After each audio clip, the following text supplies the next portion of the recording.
Hi කොහොමද ඉතින් ඔයාලට ඔන්න වෙනද වගේම අදත් ඔයාලව ආදරෙන් පිළිගන්නවා මගේ YouTube channel එකට.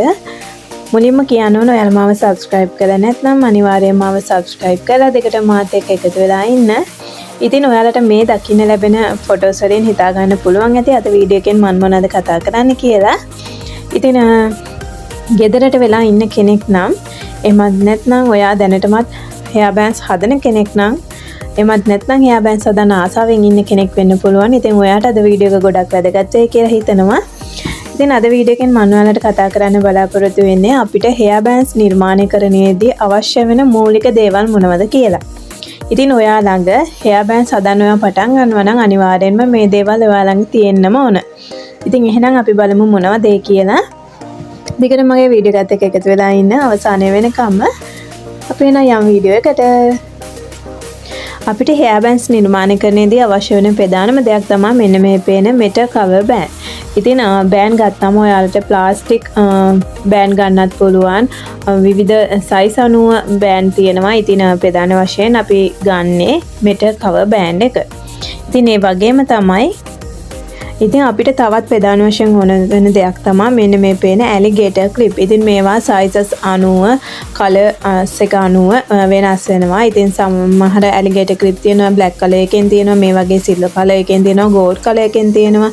ඉතින් ඒ වගේම sizes අනුවත් වෙනස් වෙනවා. සෙන්ටිමීටර් 4, සෙන්ටිමීටර් 5, 5.5 මෙන්න මේ ආකාරයට විවිධ sizes වලින් ඔයාලට මේ ඇලිගේටර් ක්ලිප් ගන්න පුළුවන්. ඒ වගේම මේ ඇලිගේටර් ක්ලිප් වගේම ස්නැප් ක්ලිප් කියලා තියෙනවා. ඉතින් විවිධ ක්ලිප් වර්ගයක් තියෙනවා. ඔයාලට නමුත් ප්‍රධාන වශයෙන් මුලින්ම පටන් ගන්න කෙනෙක් විදියට ඔයාලට මේ පේන ඇලිගේටර් ක්ලිප් එක තමයි අවශ්‍ය වෙන්නේ.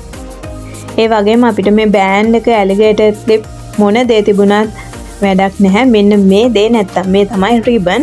මේ රිබන් වලට අපි gross grain රිබන් කියලා කියනවා. ඉතින් මේ රිබන් එක අනිවාර්යයෙන්ම ඔයාලට තියෙන්න ඕන ලස්සන බෝ, ලස්සන flowers වගේ දේවල් හදලා ලස්සන බෑන්ඩ් එකක් නිර්මාණය කරන්න නම් අනිවාර්යයෙන්ම මේ දේ තියෙන්නම ඕන. ඉතින් මේවත් විවිධ size අනුව තියෙනවා. ඒ වගේම printed එහෙම නැත්නම් plain color එක මේ විවිධ ආකාරයට ඔයාලට මේ රිබන් ගන්නත් පුළුවන්. ඒ වගේම තව රිබන් වර්ග තියෙනවා satin ribbon, ඒ වගේම organza ribbon, මේ වගේ විවිධ රිබන් වර්ග තියෙනවා. ඉතින් ඔයාලට ඉදිරියේදී ඔයාගේ ව්‍යාපාරය පටන් අරගෙන ටිකෙන් ටික දියුණු කරගෙන යද්දී ඔයාලට මේ විවිධ රිබන් වර්ග මුණ ගැසේවි. ඒ වගේම මුලින් ඔයා මේ gross grain ribbon එක භාවිතා කරලා ඔයාගේ නිර්මාණය පටන් ගන්න. ඒ වගේම අපිට මේ රිබන් වලින් බෝ එකක් වේවා, ෆ්ලවර් එකක් වේවා, මේ මොනම දෙයක් වුණා නිර්මාණය කරද්දී අනිවාර්යයෙන් මේක අපි යම්කිසි මිනුමකට මැන ගන්න ඕන. ඉතින් ඒ විදිහට මැනගෙන තමයි අපි ඕනම දෙයක් නිර්මාණය කරන්නේ. ඉතින් ඒක නිසා අනිවාර්යයෙන්ම ඔයා ළඟ තියෙන්න ඕන තවත් දෙයක් තමයි මෙන්න මේ මිනුම් පටිය. ඉතින් අනිවාර්යයෙන්ම මේ වගේ රූල් එකක් අනිවාර්යයෙන්ම තියෙන්න ඕන. ඒකත් ප්‍රධාන වශයෙන් තියෙන්න ඕන දෙයක්. ඒ වගේම අපිට රිබන් එහෙමත් නැත්නම් ෆෝම් ෂීට් ෆ්ලවර් තියෙන මේ විවිධ දේවල් තියෙනවා hair bands නිර්මාණය කරනදී. ඒ දේවල් ලස්සන කරගන්න. ඉතින් මේ දේවල් ලස්සන කරගැනීමේදී අපි බෑන්ඩ් එකට හෝ ක්ලිප් එකට තියලා මේ දේවල් ශක්තිමත්ව සවි කරගන්නේ. එහෙම නැත්නම් අලවගන්නේ මෙන්න මේ ග්ලූ ගන් එක මාර්ගයෙන්. ඉතින් අනිවාර්යයෙන්ම තියෙන්න ඕන දෙයක් තමයි මේ ග්ලූ ගන් එක. ඉතින් ඒ වගේම තමයි ග්ලූ ගන් එකකින් අපි යූස් කරන්නේ මෙන්න මේ ග්ලූ ස්ටික් එක. මේ ග්ලූ ස්ටික් එක මගින් අලවනවා නම් අනිවාර්යයෙන්ම ග්ලූ ගන් එක තිබෙන්නම ඕන. ඉතින් ඒක තමයි ප්‍රධාන වශයෙන් තියෙන්න ඕන දෙයක් තමයි ඒ ග්ලූ ස්ටික් එක. ඉතින් තවත් දෙයක් තමයි මෙන්න මේ පේන කතුර. අනිවාර්යයෙන්ම රිබන් කපා ගන්න ඔයාට කතුරක් අවශ්‍ය වෙනවා. ඒක නිසා මූලික වශයෙන් තියෙන්න ඕන දේවල් අතරේ මේ කතුරත් අපිට ගන්න සිද්ධ වෙනවා.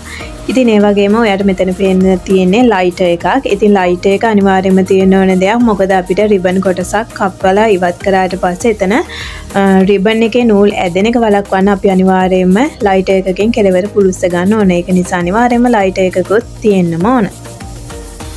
මෙන්න මේ දකින්න ලැබෙන ගම් එක වුණත් යූස් කරන්න ගන්න පුළුවන්. ඉතින් අපි මේ ගම් එක වැඩිපුර භාවිතා කරන්නේ පබළු වගේ දේවල් අලව ගන්න. ඉතින් රිබන් වගේ දේවල් නම් ඇත්තම කියනවා නම් මේ ගම් එකේ නලවන්න අමාරුයි. මොකද මේ ගම් එක වේලෙන්න වෙලා යනවා. ඉතින් ආ රිබන් කොටසක් අලවනවා නම් ඒක පොඩ්ඩක් තද කරගෙන අල්ලගෙන ඉන්න ඕන ටික වෙලාවක් යනකම් වේලෙනකම වගේ. ඉතින් නැත්තම් ගැලවෙන්න බලනවා රිබන් කොටස. ඉතින් ඒක නිසා රිබන් වලට නම් මම ඇත්තටම අනුමත කරන්නේ නැහැ මේ ගම් එක. පබළු වගේ දේවල් අලවන්න නම් ඇත්තටම මේ ගම් එක හොඳයි. නමුත් අර මුලින්ම මේ දේවල් පටන් ගන්න කෙනෙක් විදියට රිබන් ඔයාට වර්ධින ප්‍රමාණය වැඩි නිසා රිබන් වගේ දේවල් අලවන්න මේ ගම් එක යොදා ගන්න පුළුවන්. නමුත් ඔයාට පහු වෙනකොට නම් මේ ගම් එකට වඩා ග්ලූ ගන් එක පාවිච්චි කරනවා නම් තමයි ගොඩක් වැදගත් වෙන්නේ. ඉතින් පබළු වගේ දේවල් අලවන්න ඔයාට ගන්නව නම් මේ දේ ගන්න පුළුවන්. නමුත් අත්‍යවශ්‍ය දෙයක් විදිහට දකින්නේ නෑ මම. ඒ වගේම තමයි ඔයාලට මේ දකින්න ලැබෙන ඩිස්ප්ලේ කාඩ්. ඉතින් ඩිස්ප්ලේ කාඩ් එකක් වුණත් අත්‍යවශ්‍යම නැහැ ඔයා මුලින්ම පටන් ගන්න කෙනෙක් විදිහට.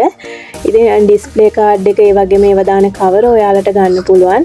ටොප් එකකට වගේ ඉදිරිපත් කරනවා නම් අනිවාර්යයෙන්ම මේ දේවල් තියෙන්න ඕනේ. මොකද අපි කරන දෙයක් ලස්සනට ඉදිරිපත් කරන්න ඕන වෙන දෙයක් තමයි මේ ඩිස්ප්ලේ කාඩ් සහ කවර කියන්නේ. ඉතින් ඔයා මුලින් පටන් ගන්න ෂොප් එකට දාන්නේ නැත්නම් ඔයා අඳුරන අයට සේල් කරනවා නම් වගේ මේ වගේ ඩිස්ප්ලේ කාඩ් අවශ්‍ය වෙන්නේ නැහැ. ඉතින් ඔයාට ඩිස්ප්ලේ කාඩ් එකක් තිබුණොත් හොඳයි කියලා හිතනවා නම් ඔයාට පුළුවන් විසිල් බෝඩ් එකක් අරගෙන පොඩි කොටස් විදිහට කපලා ඔයාට මේ වගේ ලස්සන ඩිස්ප්ලේ කාඩ් ඔයාගේ මතින් නිර්මාණය කරගෙන මේ දේවල් අලෙවි කරගන්න අවස්ථාව තියෙනවා. ඉතින් ඔයා මුලින්ම ඔයාගේ අතේ ඇති මුදලට මේ දේ පටන් ගන්න. ඉතින් ඒක නිසා ලොකු කීදමක් දාන්නේ නැතිව ඒ වගේ ඩිස්ප්ලේ කාඩ් හදලා ඔයාට මේ දේවල් අලෙවි කරගන්න පුළුවන්.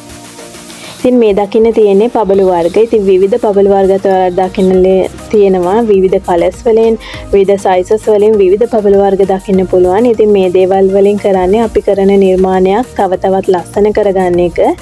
ඉතින් ඔයාට පුළුවන් මේ දේවල් යොදාගෙන ඔයාගේ නිර්මාණය ලස්සන කරගන්න. ඉතින් ඔයාගේ බිස්නස් එක ඔයා පටන් ගන්න ටිකක් දියුණු වෙලා යනකොට පුළුවන් ඔයාට මේ දේවල් යොදා ගන්න. ඒ වගේම තමයි පපළු විතරක් නෙමෙයි මේ දකින්න ලැබෙන ඕනම ස්වර්ගත් ඔයාලට පුළුවන් යොදාගෙන ඔයාගේ නිර්මාණය ලස්සන කරගන්න. ඉතින් මේ දේවල් අත්‍යවශ්‍යම නැහැ. නමුත් ඔයාලට මම අද මේ වීඩියෝ එකේ මේ දේවල් ඉදිරිපත් කරන්න හිතුවේ ඔයාලව පොඩ්ඩක් දැනුවත් කරන්න ඕන නිසා. ඉතින් අත්‍යවශ්‍ය නැති වුණත් ඔයාගේ නිර්මාණයක් ලස්සන කරගන්න මේ දේවල් ඔයාලට පුළුවන් ඔයාලගේ කැමැත්ත පරිදි ඔයාලගේ අතේ තියෙන මුදල අනුව මේ දේවල් යොදා ගන්නවද නැද්ද කියලා තීරණය කරලා ඔයාලට මේ දේවලුත් යොදා ගන්න. ඉතින් ඔයාලට අද මම මේ කතා කරේ හෙයා බෑන්ඩ්ස් නිර්මාණය කරන්නේ රිබන් යොදාගෙන කරන දේවල් ගැනනේ. නමුත් ඔයාලට අද වෙනකොට ෂොප් එකට ගිහින් බැලුවොත් ඔයාලට පුළුවන් විවිධ දේවල් යොදාගෙන මේ හෙයා බෑන්ඩ්ස් හෙයා ක්ලිප් නිර්මාණය කරන ඔයා දැකලා ඇති. ඉතින් ඒ වගේ දේවල් මිලෙන් අධිකයි වගේම ඔයාලට හිතෙනවා ඇති මේ දේවල් කොහොමද අපි නිර්මාණය කරන්න කියලා. නැහැ ඇත්තටම අපි දෙයක් පටන් ගත්තොත් ඒ දේ කරන්න අමාරු නැහැ. අපේ උනන්දුව තියෙනවා නම් ඒක ඇත්තටම ගොඩක් ලේසි.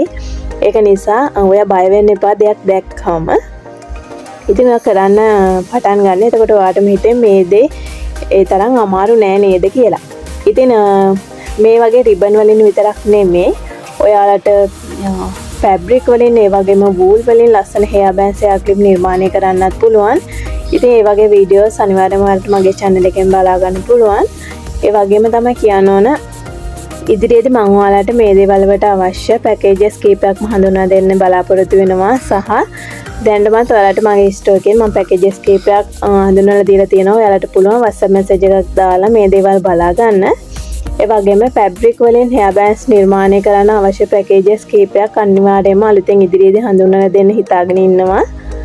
ඉතින් මේ දේත් අනිවාර්යයෙන්ම ඉදිරියේදී එන්න. ඒ වගේම කියන්න ඕන ඔයාලට මේ දේවල් ගෙදරටම ගෙන්න ගන්න අවස්ථාව තියෙනවා මගේ ස්ටෝර් එකෙන් WhatsApp message එකක් දාලා ඔයාලට පුළුවන් මේ දේවල් වල price බලලා ඔයා කැමති දේ select කරලා මට message එක දාන්න. මම ඒ දේවල් ඔයාලගේ ගෙදරටම එවනවා. ඉතින් cash on delivery ක්‍රමය යටතේ ඔයාලට මේ දේවල් ලබා ගැනීමේ පහසුකම ලබා දීලා තියෙනවා. ඉතින් ඒක නිසා ගොඩක් දෙනා බයයින් ඩිපොසිට් ක්‍රමයට. ඉතින් ඒක නිසා ඔන්න cash on delivery ක්‍රමය යටතේ ඔයාලට මේ දේවල් ලබා ගැනීමේ හැකියාවක් තියෙනවා. ඉතින් මේ දේවල් ඔයාලට ආදරෙන් මතක් කරන ගමන් මම හිතනවා අද ගොඩක් දෙනා ගොඩක් දේවල් වල නම් දන්නේ නැහැනේ. දැන් අපි කිව්වම ඇලිගේටර් ක්ලිප් කිව්වහම ඒ ක්ලිප් වල කියන නම ගොඩක් දෙනා දන්නේ නැහැ. ඉතින් ඔන්න මම හිතනවා ඒ වගේම මේ දේවල් වලට ගන්න රිබන් වල ග්‍රොස් කරන රිබන් කියලා ගොඩක් දෙනා දන්නේ නැති අය ඉන්නවා. ඉතින් මම හිතනවා අද ඒ වගේ පොඩි පොඩි දේවල් වුණත් ඔයා ඉගෙන ගන්න ඇති කියලා. ඉතින් අද වීඩියෝ එකේ ඔයා මොනවම හරි දෙයක් ලබා ගන්න ඇති විශ්වාස කරනවා. ඉතින් එහෙම දෙයක් ඔයා ඉගෙන ගත්තා නම් අනිවාර්යයෙන්ම ලයික් කරන්න, ෂෙයා කරන්න. ඔයාට තවත් මොන හරි දෙයක් දැනගන්න තියෙනවා නම් පහලින් කමෙන්ට් කරන්න. එහෙනම් මේ වගේ තවත් ලස්සන වීඩියෝ එකක් වැදගත් වීඩියෝ එකක් ඉදිරියේදී අරන් එන්නම්. ඉතින් එහෙනම් අද මම ගිහින් එන්නම්. හැමෝටම සුබ දවසක් කියලා ප්‍රාර්ථනා කරනවා. බයි.